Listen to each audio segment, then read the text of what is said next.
Hello and welcome. Thanks, Scott, for joining us today. Scott is from Salon S.O.S, and we're so excited to chat with you today. Let's just get right into it. Can you just give us a little bit of background of what Salon S.O.S is and what do you guys do? Yeah, absolutely. And first, just thanks for having me on the show today. It's a pleasure.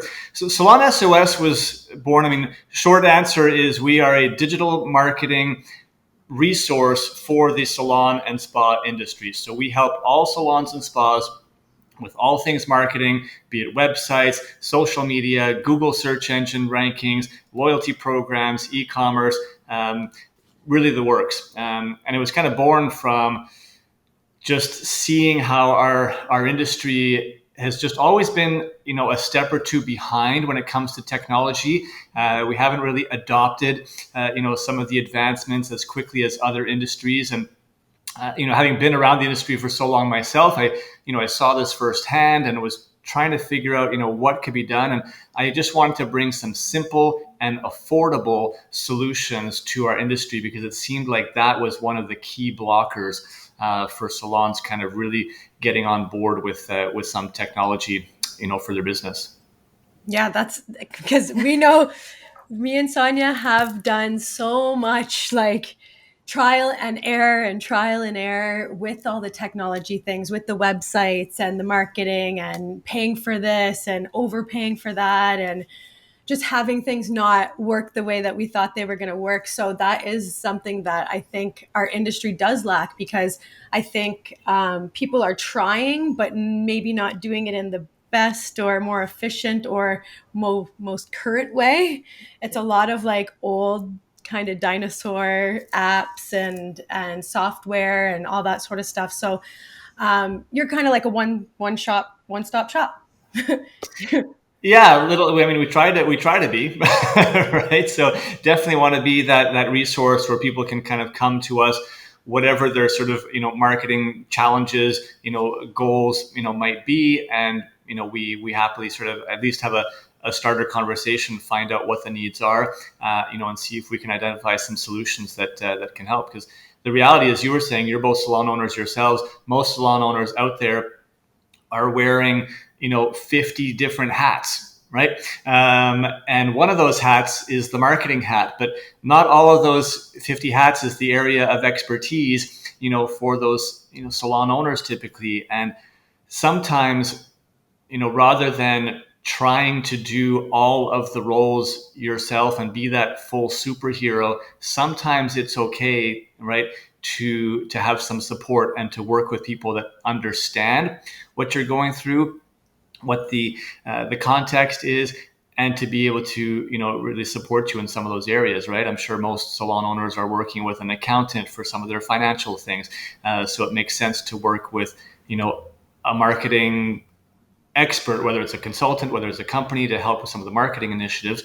And I think us really being from the industry for the industry really helps to support that, because there's many marketing agencies out there that exist, but they really want to work with the large companies of the world. They don't want to work with small independent businesses. They don't know how to, and they obviously don't charge accordingly for small business budgets. Mm-hmm. Yeah, I definitely can agree with that because we've worked with some companies that are not in the hair industry and they try to speak the language but they don't speak the language, and I think that that's such an important key. And so can you tell us like what your experience is and why you decided to go into this direction? Yeah, absolutely. So, I mean, my background is marketing and communications. That's what I sort of did in university. And one of my first jobs was with a large manufacturer in the beauty industry based out of Montreal. I won't name any names, but I was I was there for for 14 years, and really grew and developed within the the beauty industry within that company. I evolved into becoming general manager for the largest color brand in Canada for 4 years. And being at that level and sort of overseeing marketing and education and finance and sales, working with distributors, working with salon owners, working with stylists, it really gave me a really, really broad perspective of how the whole industry, was evolving, how it was working. And truth be told, I ended up, I don't know how much I should say, publicly on the podcast, but I felt that I needed to get out of the corporate world and be more kind of independent, because I felt like I could have a much stronger and more direct impact. And that's where I found my passion and fulfillment, was when I was kind of working one-on-one with, salons. When I was seeing them at events, I felt that's where my greatest impact was happening. So I decided to leave the corporate world and essentially find ways to contribute to the industry more on an independent level. Over time, I've done lots of various things, from business coaching with some of the companies out there. I'm a partner in the leading, I'll say, a Green Circle Salon, one of the environmental services for the industry. I've really tried to get involved with initiatives that I feel bring real value, and then started Salon S.O.S. In end of 2017, right, with that mission to, like I said, bring sort of simple and affordable digital solutions to the industry that could really help salons and salon professionals grow, with impact. I love that. Yeah, I love that. That's so good. It's so nice when you have like a mission, and it's so important to have simple tools, because hairstylists are so focused on the hair aspect. Salon owners are focused on so many other things, and the marketing, I truly believe, because we've experienced it, and I know some of our community and experience the challenges that comes with marketing. What do you see from your end, some of the main challenges that the salon industry is experiencing when it comes to marketing? Well, I think one of the biggest challenges just starts with, like we sort of talked about earlier, the know-how, right? It's just about where to start. A lot of people are executing things just for the sake of doing it, right? Without necessarily having a strategy. So I think it's super important to really start by understanding your why, right? Your purpose behind what you're trying to accomplish. And when it comes to marketing specifically, that starts with, what are your beliefs? What are your kind of core values that differentiate you, right? When people think of McDonald's, or they think of Apple, or they think of Tesla, or they think of, any company in the world, there's an instant association that people are able to make with those companies, right? So you, whether you're a salon owner and you have your branding as a salon, or whether you're an independent stylist, you still have your own personal branding. And it's important to identify, like, what do you want that to be? What do you want consumers to associate with your brand when they think about you? And how does that, differentiate you from a competitor, whether it's a competitor salon, other stylists? So you need to sort of start there, and most people, in our industry don't start at that point, right? So therefore, there's less of a purpose in terms of what they're doing. So if you can start by kind of creating that strategy and understanding, why you do what you do, who you do it for, right? Who is that target market that you're really trying to speak to, and then how do your products and services actually help solve the problems of that target market, right? That's really what, the consumer out there, they have beauty challenges, and you as a beauty professional are there to solve those challenges. And if you can sort of answer those questions, and make it easy for the consumer to identify why you're the best solution for them, that's now the approach that you're going to take with your marketing. Everything that you put out to talk about yourself is going to be sort of fitting in line with that. How do you solve the challenges of your target consumer? And that's really where it starts from. You have to be consumer obsessed at all times. And I think that, coming back to your question about what the challenges in our industry, I don't think that most people are thinking about it in that way. They're just, posting stuff on social media because you're supposed to post on social media. You're building a website and you're kind of putting your information there because you're supposed to have one, without being sort of purposeful or having intent behind what you're actually doing. Yeah. Yeah. It starts with that, right? It Yeah. starts with your story. It starts with your why. And I think that that's amazing to get people thinking about that and to work with them on that, because I think sometimes like we get stuck and we need some coaxing. We need some questions. We need, to start somewhere. And then, so after you kind of go through that with them, what are some of the other services that you guys provide just as an ongoing thing?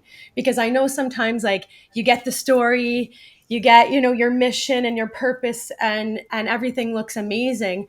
But then going from there, how do we market it? What are some of the services that you provide going forward to kind of help aid people? Yeah, for sure. And obviously, it really depends case by case, based on the situation that the salon or salon professional is in and what their sort of goals and objectives are. But, the various services, we usually, one of the key services, that we offer is, website service, because that's kind of the foundational piece of your marketing strategy, is to have a really solid website in place that's working for you. So, but rather than just, a traditional marketing agency is going to, build your website and then kind of wash their hands clean with it typically.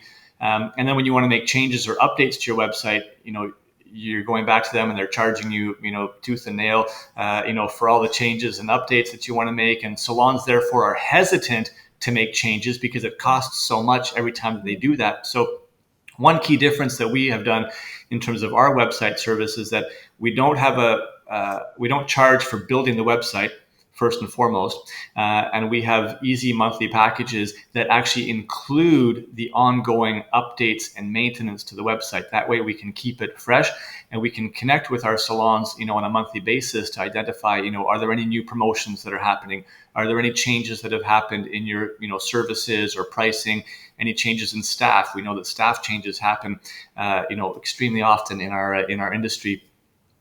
So being able to keep that fresh and up to date on the website is a core component, number one.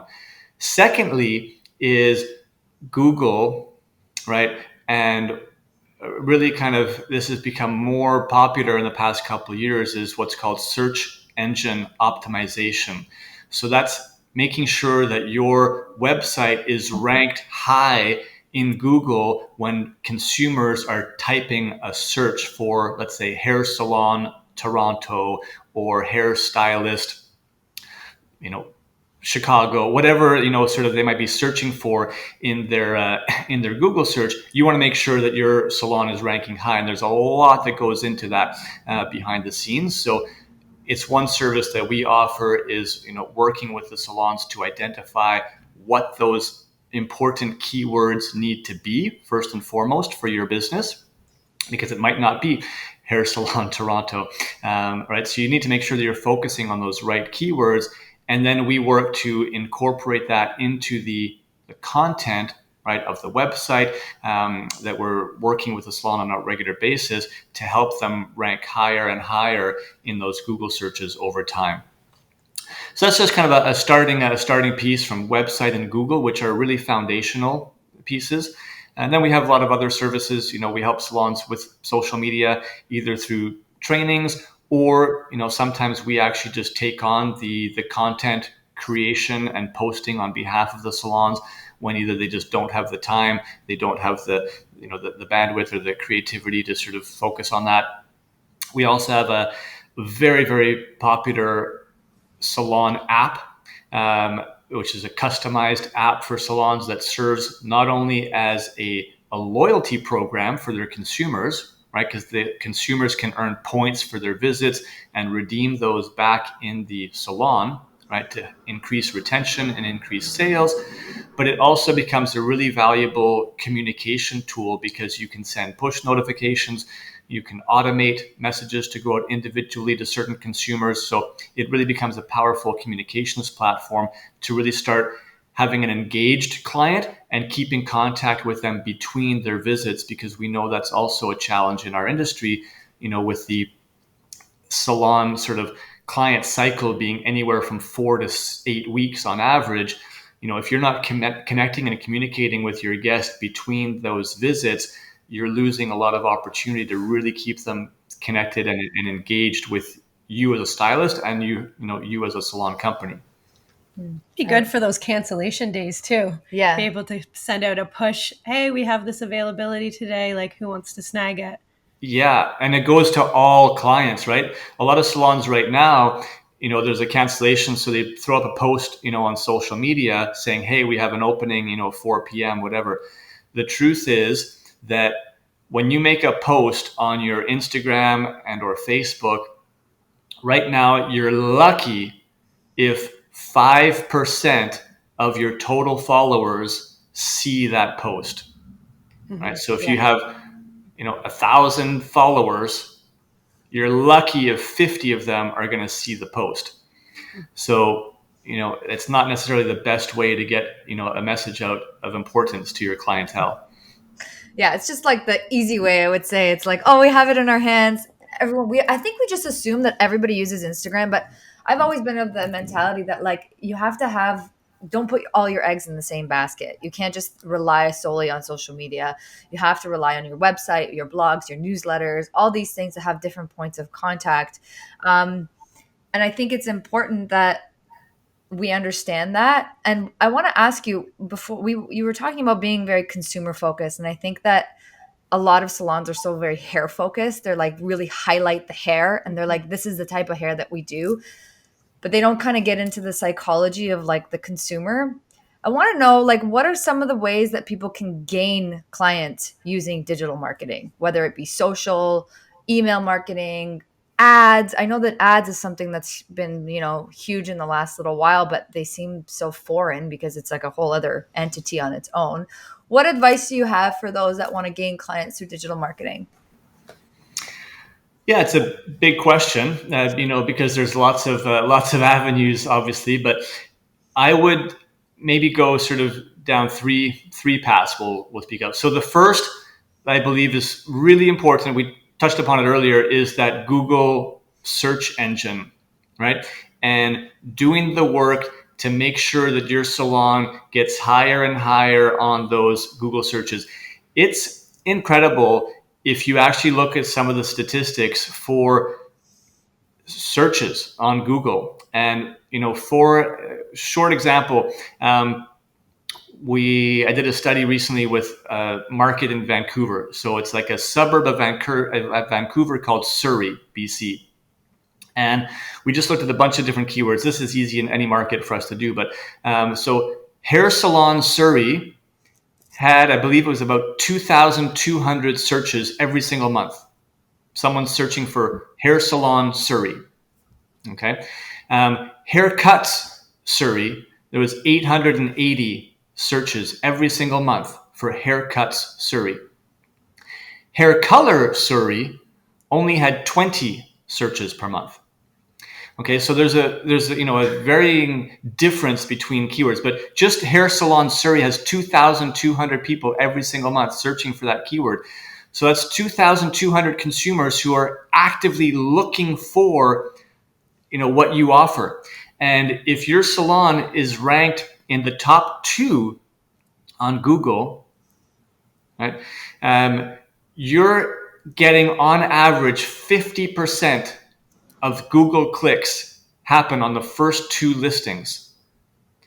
So you can just be getting such a huge number of new sort of requests, people, at least clicking on your website, contacting you. And these are people who are already interested, right? Already looking. So I feel like Google search is such an important place to sort of, put some focus and energy, because it can be an ongoing source of new clients over time, right? Whereas if you're just doing, ads, that's a very sort of short, time sensitive thing. And if you have a special promotion going on or whatnot that you really want to book, then you might want to look at, some social media ads as possible. But it's tricky, and there's, you have to be really, really great with your content, like the actual visual or video really has to be on point and captivating. Otherwise you're throwing away money that's actually not going to deliver any kind of conversion for you. So ads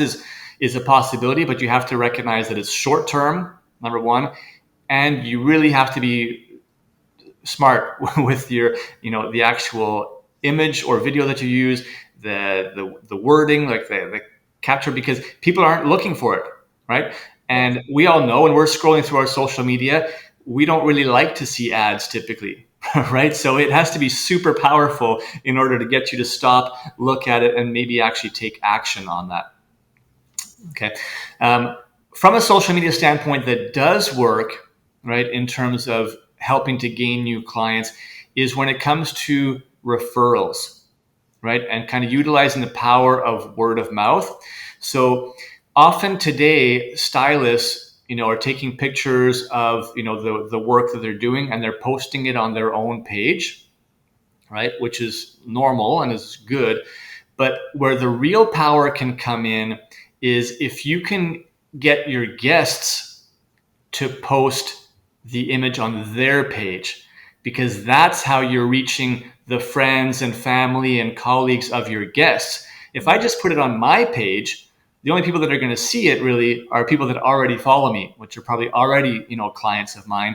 What I want to do is try to get my guests to do it. So we kind of have a 4-step technique that we sort of teach around this to help stylists do a really cool photo shoot, with their guest, and then encourage the guest to post it on their page, right, tagging the stylist. And now that gets out to so many eyeballs that you normally wouldn't get access to. And it's a very, very, the guest isn't even making a referral. It's not like they're passing a referral card saying, hey, you know what, go and see my stylist. They're just super excited about how amazing their hair looks, and so they're posting on their social media because, a lot of people out there post, pictures of themselves when they look good. And if you as the stylist were the one that, made them this look, and you kind of have the conversation, it's actually not that complicated to get the guest to, to tag you. And then if somebody does come in, you might have a referral sort of bonus in place where, the new guest gets, a special discount, and the person who posted, can get a referral discount as well for having, made that post and brought in a new client. So that's where the real power can lie, to get new clients through social media. That's awesome. I like that. It's like little adjustments, right? Yeah. Little tiny adjustments. But if we don't know, if that's not our expertise, if that's not our, the thing that we do all the time, we don't know. But having something like Salon S.O.S, like I am now just kind of thinking of like so many things that it could be beneficial for and valuable for, because I do think that there's so many lost opportunity when it does come to marketing our brand and our salon.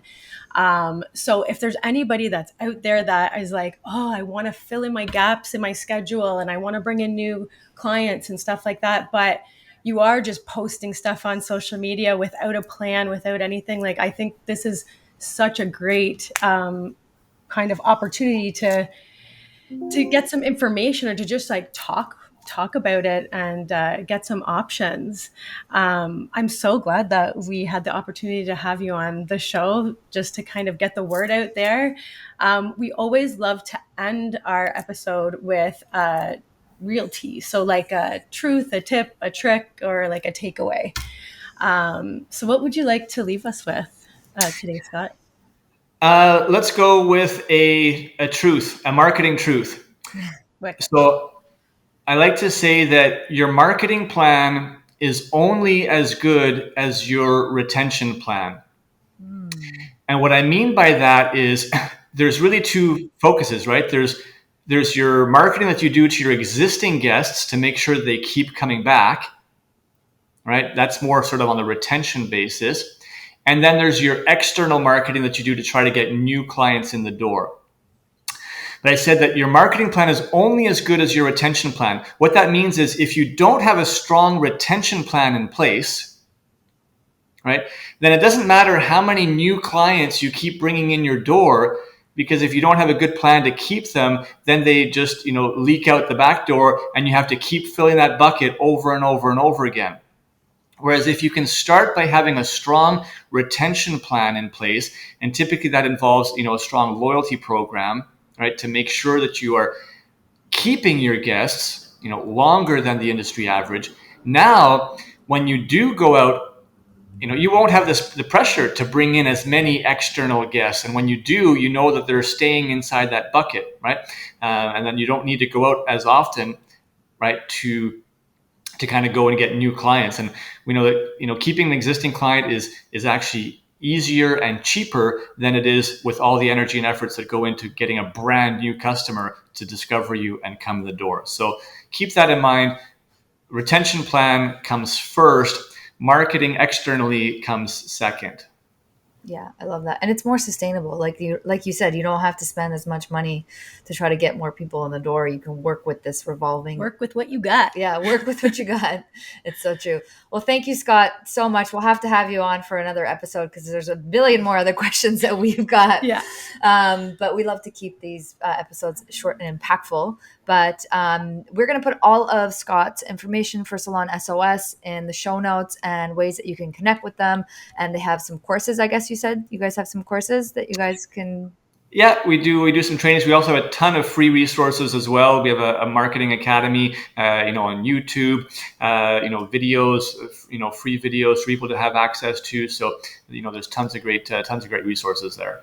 Amazing. We'll be sure to add those and all the different ways that you guys can connect with Scott and Salon S.O.S. Thank you so much for taking the time to chat with us. We look forward to connecting again.